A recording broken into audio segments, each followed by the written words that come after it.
Hi అండి అందరికీ 6th class సోషల్కి సంబంధించి మీకు అన్ని లెసన్స్ ఇస్తాను పేజ్ నెంబర్ వైజ్గా ఏ బిట్ కూడా మీకు మిస్ కాకుండా మంచిగా ఇస్తాను.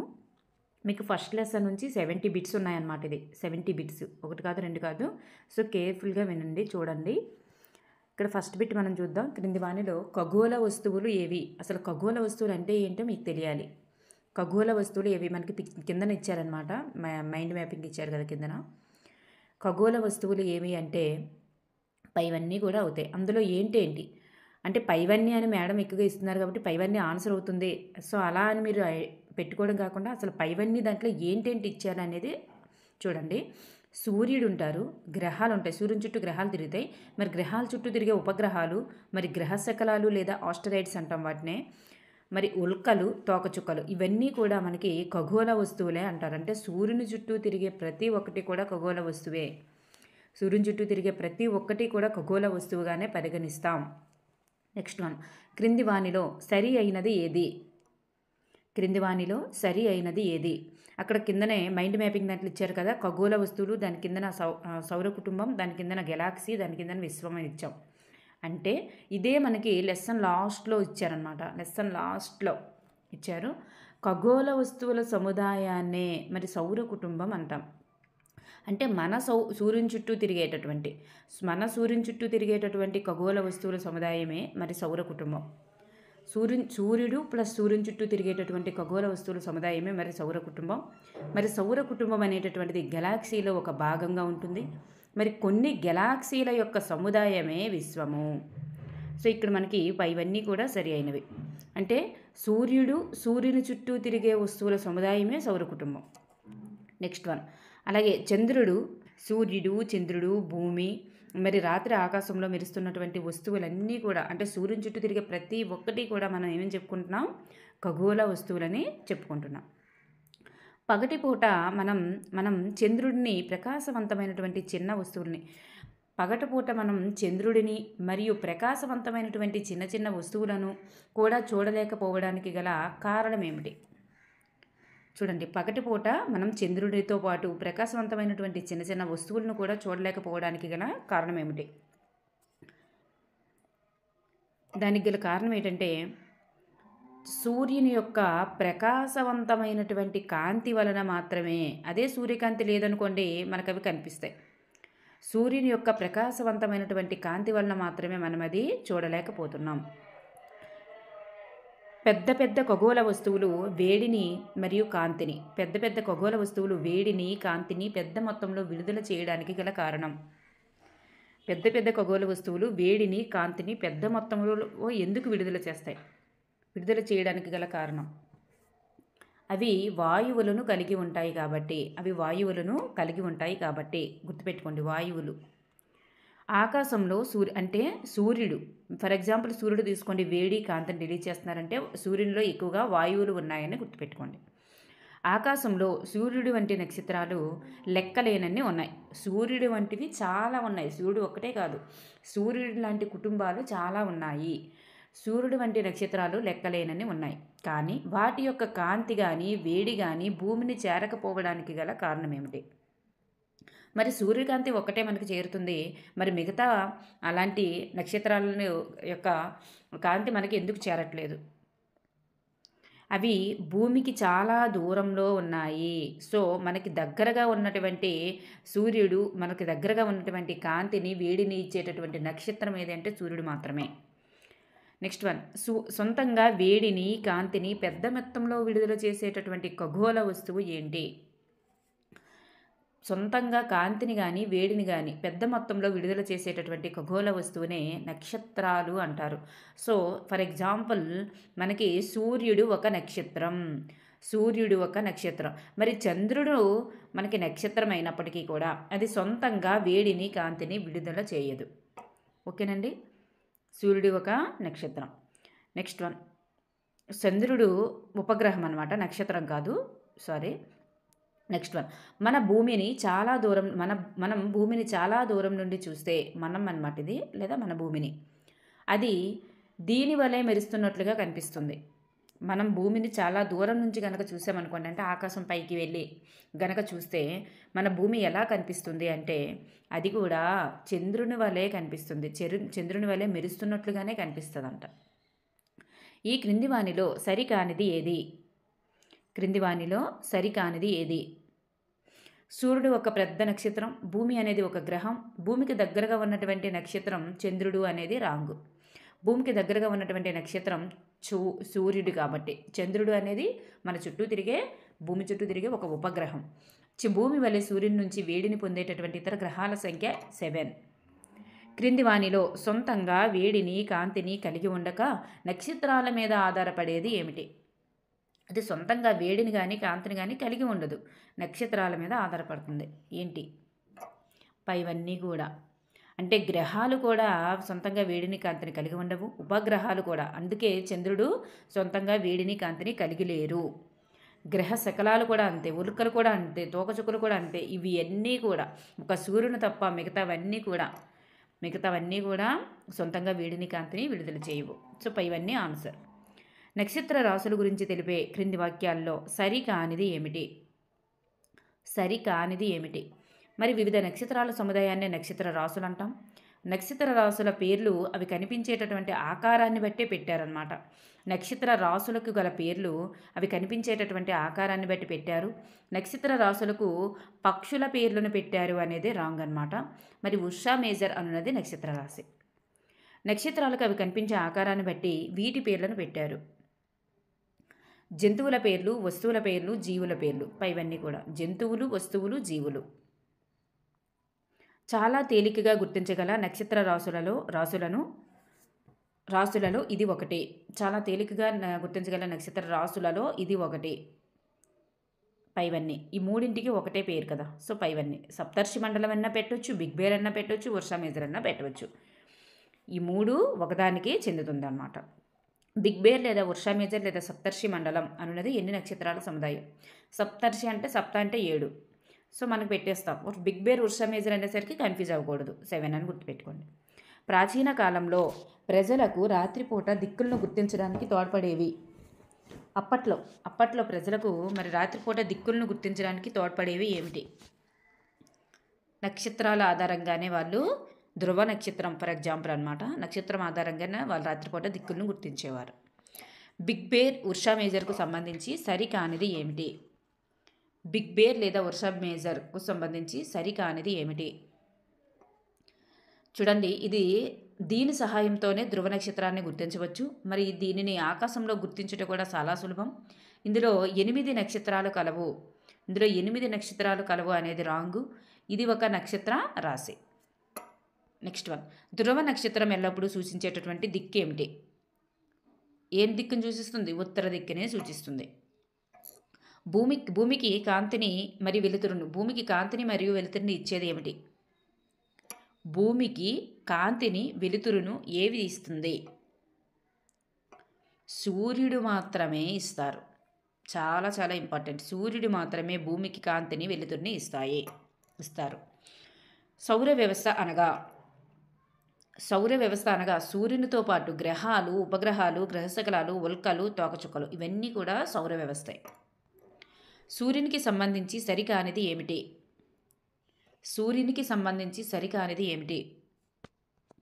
మరి ఇక్కడ సౌర కుటుంబానికి యజమాని సూర్యుడు. సౌర కుటుంబంలో మధ్యలో ఉంటాడు సూర్యుడు. మరి ఇది చాలా పెద్దది సూర్యుడు. మరి సౌర కుటుంబంలో ప్రతి సభ్యుడు కూడా సూర్యుని చుట్టూ తిరగరు అనేది కాదు. సో తిరుగుతారు. సూర్యుని యొక్క ఉపరితలం ఉష్ణోగ్రత పైన 6000 డిగ్రీల సెల్సియస్. సూర్యుని ఉపరితలంపై 6000 డిగ్రీల సెల్సియస్ ఉష్ణోగ్రత ఉన్నప్పటికీ మనకు వేడి అంతగా అనిపించకపోవడానికి గల కారణం, అంతగా వేడి అనిపించదు. ఎందుకు వేడిగా అనిపించదు అంటే ఇక్కడ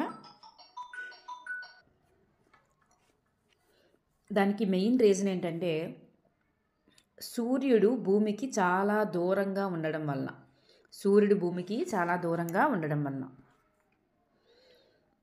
సూర్యుని యొక్క పరిమాణం భూమి కంటే ఎన్ని రెట్లు ఎక్కువ?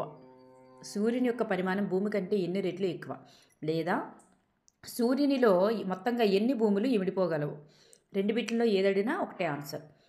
13 అనేది ఆన్సర్. 13 రెట్లు ఎక్కువ లేదా సూర్యునిలో 13 భూములు ఇమిడిపోగలవు. భూమి నుంచి సూర్యుడు ఎన్ని కిలోమీటర్ల దూరంలో కలడు?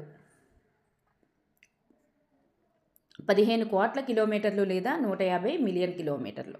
15 కోట్లు లేదా 150 మిలియన్లు. సౌర కుటుంబంలో చివరగా ఉన్నటువంటి గ్రహం. సౌర కుటుంబంలో చివరగా ఉన్న గ్రహం ఏమిటి? చివరిగా ఉన్నటువంటి గ్రహం వరుణుడు. వరుణుడు లేదా నెప్ట్యూన్ అన్నమాట. సౌర కుటుంబంలో గ్రహాలు సూర్యుని చుట్టూ తిరిగేటటువంటి మార్గానికి గల పేరు. గ్రహాలు సూర్యుని చుట్టూ తిరిగేటటువంటి మార్గానికి గల పేరు కక్ష్య. క్రింది వానిలో అంతర్గ్రహం కానిది. అంతర్గ్రహాలు బుధుడు, శుక్రుడు, భూమి, కుజుడు. ఈ 4 కూడా మనకి అంతర్గ్రహాలుగా చెప్పబడతాయి. మరి ఈ అంతర్గ్రహాలు అనేవి మనకి బుధుడు, శుక్రుడు లేదా వీనస్, అలాగే మార్స్, అంగారకుడు అనమాట. సో నెక్స్ట్ ఇక్కడ వరుణుడు అంటే నెప్ట్యూను. ఇది వరుణుడు అనేది కాదనమాట. బుధుడు, శుక్రుడు, భూమి, కుజుడు లేదా మార్స్, అంగారకుడు అంటాము. ఈ 4 కూడా అవుతాయి. భూమి కూడా. ఈ వరుణుడు అనేది మాత్రం అంతర్గ్రహం కాదు. నెక్స్ట్ వన్, క్రింది వానిలో బాహ్యగ్రహం కానిది. మనకి జూపిటరు, ఇంద్రుడు అలాగే వరుణుడు, శని. ఈ 4 కూడా మనకి వచ్చేసరికి బాహ్యగ్రహాలు. ఈ మెర్క్యూరీ అంటే బుధుడు. ఇది మాత్రం కాదనమాట. మీకు ఇంగ్లీష్ నేమ్స్, తెలుగు నేమ్స్ 2 కూడా అవసరమే గ్రహాలకు వచ్చేసరికి. నెక్స్ట్ వన్, భూమి యొక్క కవల గ్రహంగా అంటే ఎర్త్ ట్విన్గా పిలువబడేది ఏమిటి? అంటే సేమ్ దగ్గర పోలికలు ఉంటాయన్నమాట భూమికి దానికి. ఏంటి అంటే వీనస్ లేదా శుక్రుడు. అంటే భూమి కంటే ముందు ఉంటుంది కదా సూర్యుని వైపు. బుధుడు, శుక్రుడు అంటే 2వ గ్రహం అనమాట. భూమి యొక్క కవల గ్రహంగా చెప్పబడేది. మరి సూర్యుడి నుంచి ఎన్నవ స్థానంలో ఉందని కూడా అడగొచ్చు. 2వ స్థానం. సో అలా కూడా మీకు గుర్తుపెట్టుకోవాలన్నమాట. వీనస్, శుక్రుడు. అంతర్గ్రహాలు కలిగి ఉండునవి. అంతర్గ్రహాలు ఏంటి కలిగి ఉంటాయి? అంతర్గ్రహాలు అనేటటువంటివి మరి రాళ్ళని కలిగి ఉంటాయి. అంతర్గ్రహాలు రాళ్ళుని కలిగి ఉంటాయి. బాహ్యగ్రహాలు కలిగి ఉండునవి. బాహ్యగ్రహాలు ద్రవాలు మరియు వాయువుల్ని కలిగి ఉంటాయి. క్రింది వానిలో సరి అయినది ఏది? మరి ఉపగ్రహాలు లేనివి బుధుడు, శుక్రుడు. అంటే భూమి కంటే ముందు ఉన్నటువంటి 2 గ్రహాలకు ఉపగ్రహాలు లేవు. మరి ఒక్క ఉపగ్రహం కలిగినది ఏంటి అంటే భూమి. 2 ఉపగ్రహాలు కలిగినది అంగారకుడు లేదా మార్స్ లేదా కుజుడు. ఈ 3 కూడా మనకి 2 ఉపగ్రహాలు అంటే ఈ 3 ఒకటేనేమో. సో పైవన్నీ కూడా సరి అయినవి. క్రింది వానిలో సరి కానిది ఏమిటి? సూర్యునికి దగ్గరగా ఉన్నటువంటి గ్రహం ఏదంటే బుధుడు. సూర్యునికి దూరంగా ఉన్నటువంటి గ్రహం నెప్ట్యూన్ లేదా వరుణుడు. అతిపెద్ద గ్రహం ఏదంటే మార్స్. అతిపెద్ద గ్రహం అంటే మార్సు అనేది ఇక్కడ కాదనమాట, రాంగ్. అతిపెద్ద గ్రహం ఏంటంటే బృహస్పతి లేదా గురుడు. మరి ప్రాచీన కాలం నుంచి ప్రజలు సూర్యుని దేవునిగా భావించి పూజిస్తున్నారు. సో ఇక్కడ మనకి మార్స్ అనేటటువంటిది కాదు, బృహస్పతి లేదా గురుడు అనేది రైట్ ఆన్సర్ అనమాట. నెక్స్ట్ వన్, భూమిలాగే భ్రమణానికి 1 రోజు సమయం పట్టేటటువంటి మరో గ్రహం ఏది? భూగ్రహంలాగే మరి భూభ్రమణానికి కాదు, భూగ్రహంలాగే తన యొక్క భ్రమణానికి 1 రోజు సమయం పట్టేటటువంటి గ్రహం ఏంటి? అంగారకుడు అనమాట. అంగారకుడికి మరి భూగ్రహంలాగే మరి తనకు కూడా 1 రోజు సమయమే పడుతుంది తన చుట్టూ తను తిరిగి రావడానికి అనమాట. గ్రహాలకు గల ఉపగ్రహాలకు సంబంధించి సరికాని జత ఏది? గ్రహాలకు ఉండే ఉపగ్రహాలకు సంబంధించి సరికాని జత ఏది? ఇక్కడికి వచ్చేసరికి మనకి 14 గ్రహాలు కలిగింది వరుణుడు. మరి 27 గ్రహాలు కలిగినది ఇంద్రుడు. మరి 79 ఉపగ్రహాలు కలిగినది అయితే అంగారకుడు అయితే కాదు. 82 ఉపగ్రహాలు కలిగినది శని. సో మనకి ఇక్కడ థర్డ్ అనేటటువంటిది రాంగ్ ఆన్సర్ అనమాట. అంగారకుడు లేదా మార్స్కి మనం ఇప్పుడే చెప్పుకున్నాం కదా 2 ఉపగ్రహాలు ఉంటాయని. ఇక్కడ 79 ఉపగ్రహాలు కలిగింది ఏంటంటే బృహస్పతి లేదా గురుడు అనమాట. నెక్స్ట్ వన్, తన చుట్టూ తాను తిరుగుటకు ఎక్కువ సమయం తీసుకునేటటువంటి గ్రహం ఏంటి? తన చుట్టూ తాను తిరుగుటకు ఎక్కువ సమయం తీసుకునేటటువంటి గ్రహం ఏంటి అంటే వీనస్ లేదా శుక్రుడు అనమాట. శుక్రుడు. నెక్స్ట్ వన్, తన చుట్టూ తాను తిరుగుటకు తక్కువ సమయం తీసుకునేది ఏమిటి? తన చుట్టూ తాను తిరుగుటకు తక్కువ సమయమే తీసుకుంటుంది. బృహస్పతి. ఎందుకంటే పెద్ద గ్రహం కాబట్టి మరి తన చుట్టూ తను తిరిగి రావడానికి తక్కువ సమయమే పడుతుందన్నమాట. సూర్యుని చుట్టూ తిరుగుటకు తక్కువ సమయం తీసుకునేది ఏమిటి? సూర్యుని చుట్టూ తిరిగి రావడానికి తక్కువ సమయం తీసుకునేది మెర్క్యూరీ అనమాట. ఎందుకంటే సూర్యునికి దగ్గరగా ఉంది కదా, సూర్యునికి దగ్గరగా ఉంది కాబట్టి మరి సూర్యుని చుట్టూ తిరిగి వచ్చేయడం తనకి చాలా సింపుల్ అనమాట. మరి సూర్యునికి దూరంగా ఉన్నదనుకోండి, అది సూర్యుని చుట్టూ తిరిగి రావడానికి ఎక్కువ టైం తీసుకుంటుంది. సూర్యుని చుట్టూ తిరిగి రావడానికి ఎక్కువ సమయం తీసుకునేది ఏంటి? యురేనస్ లేదా నెప్ట్యూన్. యురేనస్ అంటున్నా, నెప్ట్యూన్ చివరికి ఉంటుంది కాబట్టి వర్ణుడు. నెక్స్ట్ వన్, ఏ సంవత్సరం వరకు మన సౌర కుటుంబంలో 9 గ్రహాలు మాత్రమే ఉండేవి? మరి ఏ సంవత్సరంలో ప్లూటోను 9వ గ్రహంగా తొలగించబడింది? రెండు క్వశ్చన్స్లో ఎలా అడిగినా ఆన్సర్ ఒకటే, 2006. భూమికి సంబంధించి సరి అయినది ఏమిటి? భూమికి సంబంధించి సరి అయినది సూర్యుని నుంచి 3వ గ్రహం అనమాట భూమి. మరి పరిమాణంలో 5వ గ్రహం భూమి. జియోయిడ్ ఆకారాన్ని కలిగి ఉంటుంది. మరి పైవన్నీ కూడా సరి అయినవి. జియోయిడ్ అనగా అర్థం ఏమిటి? జియోయిడ్ అంటే భూమి లాంటి ఆకారం అని అర్థం. భూమి లాంటి ఆకారం అని అర్థం. బాహ్య అంతరిక్షం నుంచి భూమిని చూసినప్పుడు నీలి రంగులో కనిపించుటకు గల కారణం? బాహ్య అంతరిక్షం నుంచి కనుక మనం భూమిని చూస్తే నీలి రంగులో ఎందుకు కనిపిస్తుంది? చూడండి, 3 భాగాలలో 2/3 వంతు. 2/3 వంతు అంటే 3/2 వంతులు. 3/2 వంతుల ఉపరితలం నీటితో కప్పబడి ఉండడం వల్లనే మొత్తం భూమిని 3 భాగాలు కనుక చేస్తే అందులో 2 భాగాలు నీటితోనే కప్పి ఉందంట. 3 భాగాలు 2 భాగాలు గుర్తుపెట్టుకోండి. 4 భాగాలు 3 భాగాలు అయితే కాదు, 3/2 వంతులు, అది గుర్తుపెట్టుకోండి. నెక్స్ట్ వన్, క్రింది వానిలో భూమి యొక్క ప్రధాన ఆవరణం కానిది? మనకి ప్రధాన ఆవరణాలు ఇచ్చేసి 4 ఇచ్చారు. మరి శిలావరణం, జలావరణం, వాతావరణం, జీవావరణం, ఈ 4 ఆవరణాలు ఉన్నాయి. ఈ పర్యావరణం అనేది ఇవ్వలేదు. కాంతి వేగం సెకనుకు ఎంత? కాంతి వేగం 3 లక్షల కిలోమీటర్లు. 3 లక్షల కిలోమీటర్లు. జీవావరణం అనగా భూమిపై ఉండేటటువంటి అన్ని రకాల జీవులు, నీటిలో ఉండేటువంటి అన్ని రకాల జీవులు, గాలిలో ఉన్నటువంటి అన్ని రకాల జీవులు, ఇవన్నీ కూడా జీవవర్ణం కిందకే వస్తుంది. వాతావరణంలో ఉండేటటువంటి ప్రధానమైన వాయువులు ఏమిటి అంటే ఎక్కువ మోతాదులో ఉన్నటువంటి వాయువులనే ప్రధాన వాయువులు అంటారు. మరి ఏవి ఎక్కువ మోతాదులో ఉన్నాయి? నత్రజని ఉంది, మరి ఆక్సిజన్ ఉంది. ఆక్సిజన్ 21, నత్రజని వచ్చేసరికి 78 or 76, నాకు ఐడియా లేదు, చూడండి, 21%. ఓకేనండి. సో మనకి ఇవే ప్రధానమైనటువంటి వాయువులు. మన సౌర కుటుంబంలో భూమి ఒక ప్రత్యేకమైనటువంటి గ్రహం అని ఎలా చెప్పవచ్చు? చాలా చాలా ఇంపార్టెంట్ అయింది ఇది. ఎందుకంటే మన భూమి పైన వివిధ ఆవరణాలు అనేటటువంటివి కలిగి ఉంది. మన భూమి అనేది వివిధ ఆవరణాలను కలిగి ఉండడం వలన, మరి జీవులకు అవసరమైనటువంటి వాతావరణం తగినంతగా ఉండడం వలన, మరి జీవులు జీవించడానికి అత్యంత అనుకూలమైనటువంటి గ్రహం అవ్వడం వలన, జీవులకు అవసరమైనటువంటి వాతావరణం తగినంతగా ఉండడం, వివిధ ఆవరణాలు కలిగి ఉండడం, జీవులు జీవించడానికి అత్యంత అనుకూలమైనటువంటి గ్రహం అవ్వడం వలన, సో పైవన్నిటి వలన మరి భూమి ఒక ప్రత్యేకమైనటువంటి గ్రహంగా చెప్పవచ్చు. గ్రహాల చుట్టూ తిరిగేటటువంటి ఖగోళ వస్తువులకు గల పేరేమిటి? వాటినే మనం గ్రహాల చుట్టూ తిరిగే వాటిని మాత్రం ఉపగ్రహాలే అంటాం. భూమికి చంద్రుడుల మధ్య సంబంధానికి సంబంధించి క్రింది వానిలో సరి అయినది ఏమిటి? భూమికి చంద్రుడికి మధ్య సంబంధానికి సంబంధించి మరి భూమికి గల ఏకైక సహజ ఉపగ్రహం ఏదంటే ఉపగ్రహం చంద్రుడు. మరి చంద్రుని యొక్క వ్యాసం అనేది భూమికి వ్యాసంలో 4వ వంతు ఉంటుంది. అంటే దీన్ని బట్టి చూస్తే చూడండి, వ్యాసం అని ఇచ్చారు ఇక్కడ. వ్యాసం అనేది భూమి యొక్క వ్యాసంలో 4వ వంతు ఉంటుంది. మరి చంద్రుడు భూమి నుండి 3,84,000 కిలోమీటర్ల దూరంలో ఉన్నారు. 3,84,000 కిలోమీటర్ల దూరంలో ఉన్నారు. సో ఇవన్నీ కూడా సరి అయినవి. ఇతర ఖగోళ వస్తువుల కంటే చంద్రుడు మనకు చాలా పెద్దదిగా కనిపించడానికి గల కారణం ఏమిటి? ఎందుకు అలా కనిపిస్తారు? ఇక్కడ చూస్తే ఇతర ఖగోళ వస్తువుల కంటే చంద్రుడు దగ్గరగా ఉండడం వలన,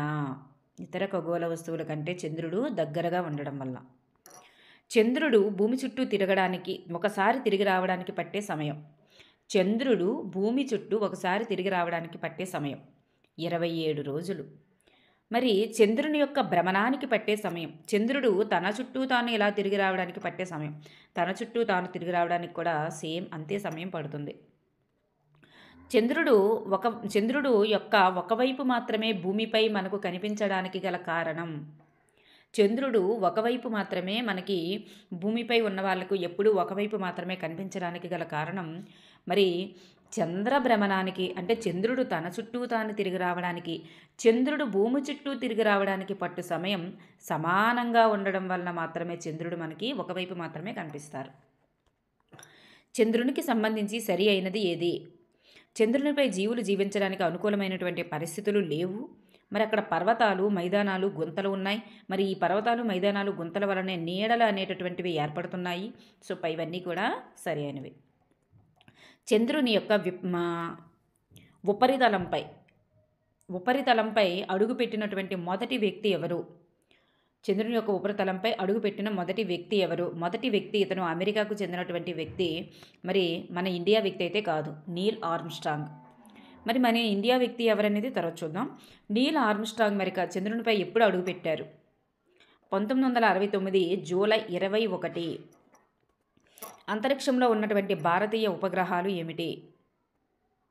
ఇన్సాట్, ఎడ్యుసాట్, ఐఆర్ఎస్. ఇన్సాట్, ఎడ్యుసాట్, ఐఆర్ఎస్ ఇవి మానవ నిర్మిత ఉపగ్రహాలు. మనకి సహజ ఉపగ్రహం అయితే చంద్రుడు మాత్రమే. ఇవి మానవ నిర్మిత ఉపగ్రహాలు పైవన్నీ. అంతరిక్షంలోకి వెళ్ళిన మొదటి భారతీయ వ్యోమగామి ఎవరు? చంద్రునిపై కాలు మోపిందైతే నీల్ ఆర్మ్స్ట్రాంగ్. మరి అంతరిక్షంలోకి వెళ్ళారు, చంద్రునిపైకి అని అనలేదు. అంతరిక్షంలోకి వెళ్ళిందైతే రాకేష్ శర్మ. భారత అంతరిక్ష పరిశోధన సంస్థ ఇస్రో యొక్క ఉపగ్రహ ప్రయోగ కేంద్రం ఉండేటటువంటి ప్రదేశం ఎక్కడ?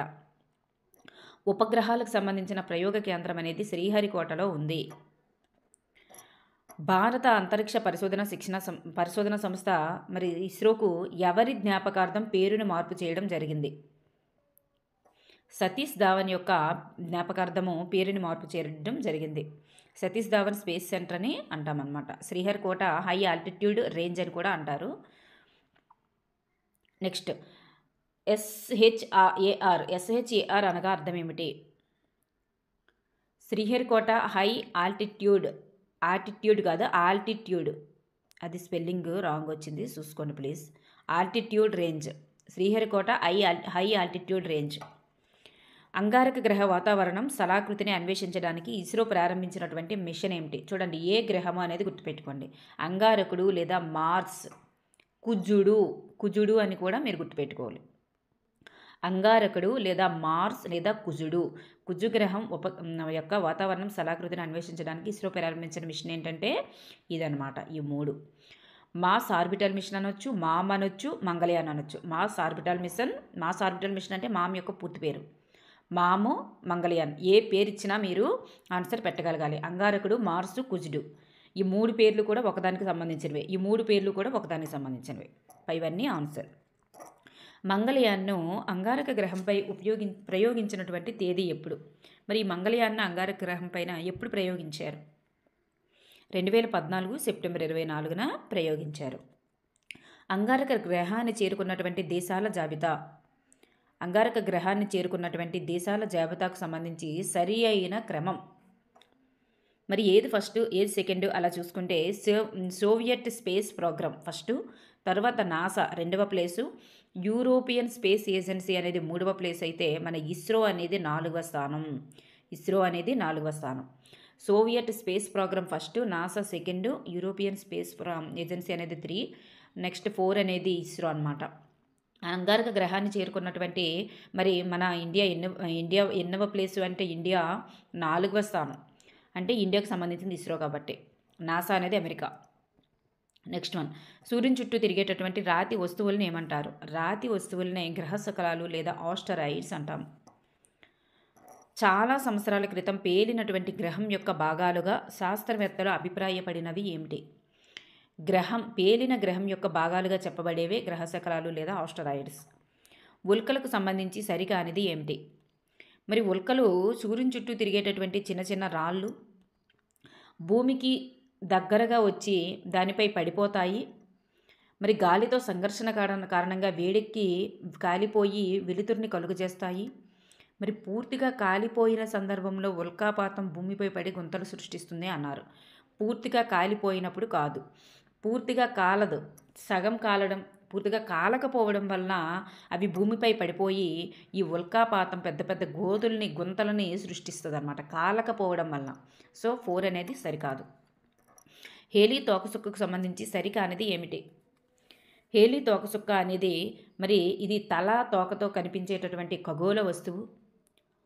తల తోకతో కనిపించేది. ఇది 76 సంవత్సరాలకు ఒకసారి భూమిపైకి దగ్గరగా వస్తుంది, భూమికి దగ్గరగా వచ్చి కనిపిస్తుంది అనమాట. మరి 1986లో ఫస్ట్ టైం మనకు కనిపించింది.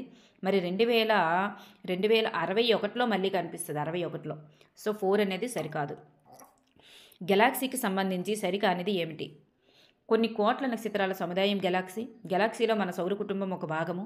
మరి దీనినే పాల కొంత కాదు, పాల పుంత అంటాం, పాల పుంత అంటాము, పుంత. సో ఇది 3కి సరికాదు. మరి దీనినే ప్రాచీన భారతదేశంలో ఆకాశంలో ప్రవహించే కాంతి నదిగా భావించి ఆకాశగంగా అని పిలుస్తారు. ఆకాశగంగా అని పేరు రావడానికి గల కారణం కాంతి నది. చూడండి, కాంతికి దానికి రిలేషన్ పెట్టుకున్నారు. నెక్స్ట్ వన్, కొన్ని కోట్ల గెలాక్సీల సముదాయానికి గల పేరు. కొన్ని కోట్ల గెలాక్సీ సముదాయానికి పేరు విశ్వం. విశ్వంకు సంబంధించి సరికానిది ఏమిటి? Last and final bit. విశ్వం ఎంత పెద్దదో ఊహించడం చాలా కష్టం, అంత పెద్దది. మరి దీన్ని తెలుసుకోవడానికి శాస్త్రవేత్తలు ఇంకా ప్రయత్నిస్తున్నారు. దీని పరిమాణం గురించి ఖచ్చితంగా తెలుసు అన్నారు, తెలియదు, ఎందుకంటే ఊహించలేం. మనమందరం ఈ విశ్వానికి చెందిన వారము. సో 3 అనేది సరికాదు. Thank you everyone.